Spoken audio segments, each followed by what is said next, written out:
Heads up, social studies. Okay, so we're on to our next video. This one is about the origins of pyramids and how they started, what they were used for, how they went from simpler structures to these giant pyramids that we're used to seeing. Okay, it's not a very long video, only about 8.5 minutes, but lots of cool stuff. Really, we're back out in the desert, so there's some sand and things of that nature. But we're not used to seeing pyramids looking the way they do in this. Welcome to The Origin of the Pyramid.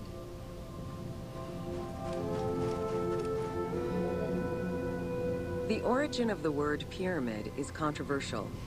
Most believe that it originates with the Greek word pyramis, which referred to a bread of conical shape. Life and death in ancient Egypt were modeled on the cycle of the sun. The perfect shape of the smooth-faced pyramid became associated with the metaphor of the pharaoh transformed into one of the sun's rays in death. Pyramids represented the Benben, the primordial mound of the Heliopolitan creation myth. These stories permeated every aspect of Egyptian life to a greater or lesser extent. So you can see here, this is the funerary complex of one person. Pretty insane. The pyramid's kind of right there in the center. This is an older one, but this is what they grew to be, these vast complexes.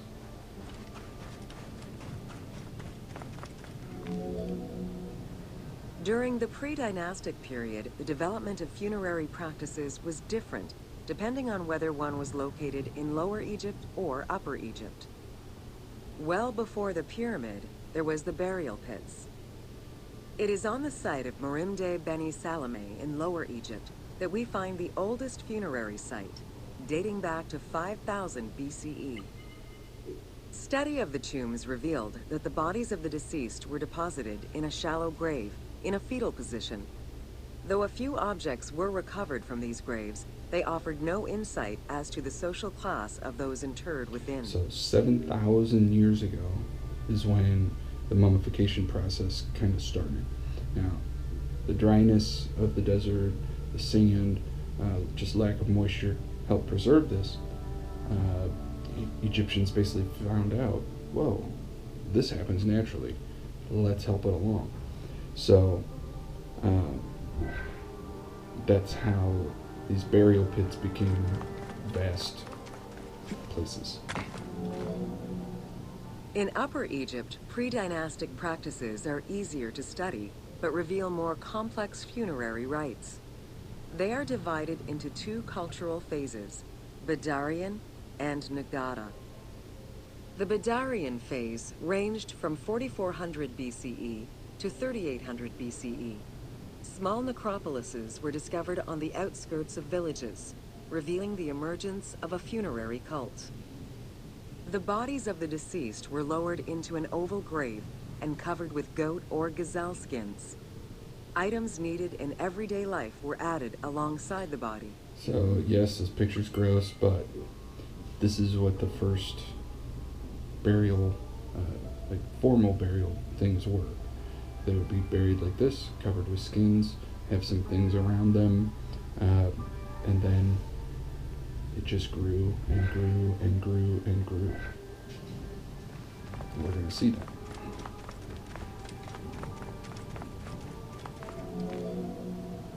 During the three Nagada periods ranging from 4000 BCE to 3510 BCE, funerary practices evolved in complexity.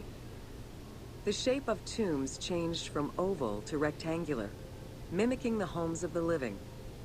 The size of the burials increased and funerary items became more stylized and numerous.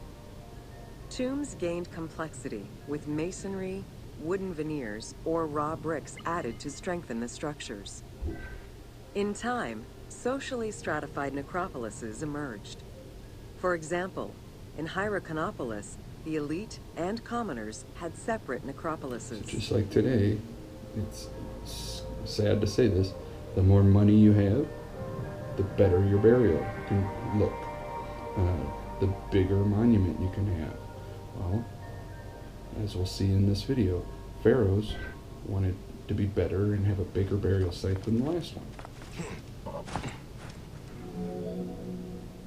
The term mastaba, meaning massive bench in dialectal Arabic, refers to a form of funerary architecture that was present in Egypt from the Archaic period to the Middle Kingdom.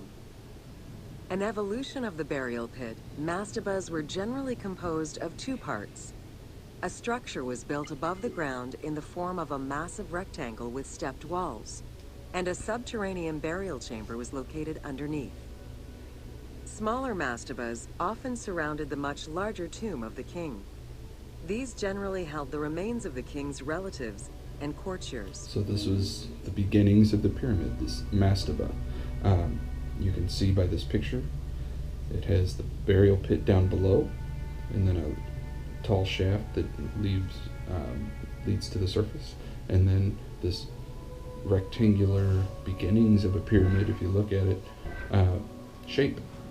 And that was the marker for their grave. Now we're going inside one.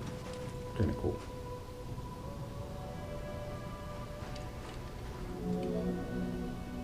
The arrangement of the substructure of the mastaba evolved during the course of the Old Kingdom. From the 5th dynasty onwards, mastabas often featured multi-roomed substructures, with sometimes up to 30 rooms. Also, the quantity and quality of decorated surfaces increased noticeably, as well as the number of statues found within. It's just like everything else. They see what people did before them. I want mine better. I've got more money. Let's make it happen. Oh, let's add more rooms. Let's have some more decorative stone. Let's have some statues of the different gods or goddesses, and just make mine bigger, better. Okay? This was happening 7,000 years ago. Same thing as today. Call it keeping up with the Joneses. The 6th dynasty would see art used to its utmost. The entire surface of a mastaba would be covered in scenes of daily life, illustrating the prosperity of those lucky enough to comfortably spend eternity near the pyramid of a pharaoh.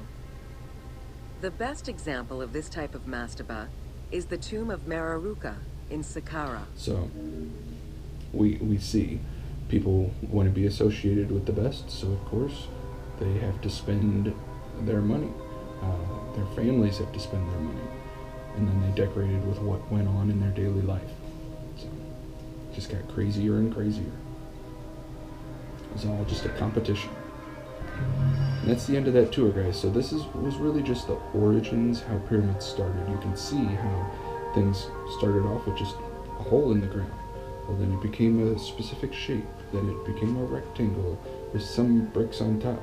Then it became this massive structure of multiple rooms, statues, decorations, things of that nature. And then we'll see in the next couple videos these gigantic monuments to one single person. Hope you're enjoying these. I know I say it every time, but I really liked making these. I liked creating these for you guys. See you next time.